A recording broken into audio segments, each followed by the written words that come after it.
भारत के election commission ने पहली बार वोटर बनने वाले शहरियों के लिए नई शर्त मुतारफ़ कराई है। अब फॉर्म 6 के ज़रिए वोटर रजिस्ट्रेशन कराने वाले तमाम नए दरख्वास्त गुजारों को अपने वालिदैन से मुताल्लिक़ स्पेशल इंटेंसिव रिवीजन की तफसीलात भी फराहम करनी होंगी।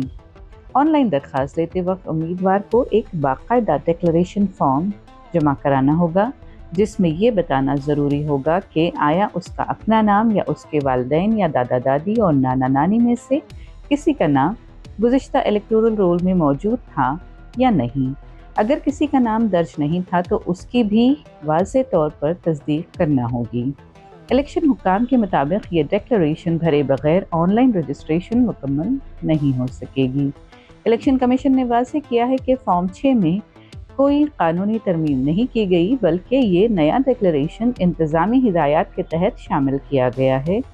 इसका आगाज़ गुज़िश्ता साल बिहार में स्पेशल इंटेंसिव रिवीजन के दौरान किया गया था।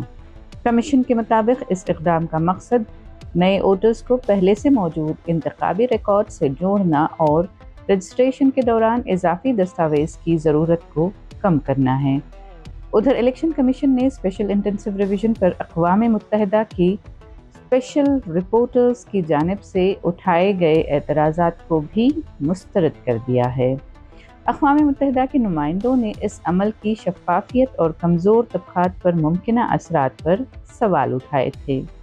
कमीशन का कहना है कि ये पूरी कार्रवाई आइनी दायरे कार और क़ानूनी ज़ाब्तों के मुताबिक अंजाम दी जा रही है। इसका मकसद सिर्फ ऐसे वोटर्स को फहरिस्त से हटाना है जो नक़ल मकानी कर चुके हों, इंतकाल कर गए हों, एक से ज़ायद मरतबा दर्ज हों या वोट डालने के अहल न हों, जबकि हर अहल भारतीय शहरी को वोटर लिस्ट में शामिल करना यकीनी बनाया जा रहा है। इलेक्शन कमीशन ने अक़लियती वोटर्स के बड़े पैमाने पर नाम खारिज किए जाने के इल्ज़ामों को भी मुस्तरद करते हुए कहा कि मुतासरा अफराद को इस्लाह या अपील का पूरा मौका फराहम किया जा रहा है।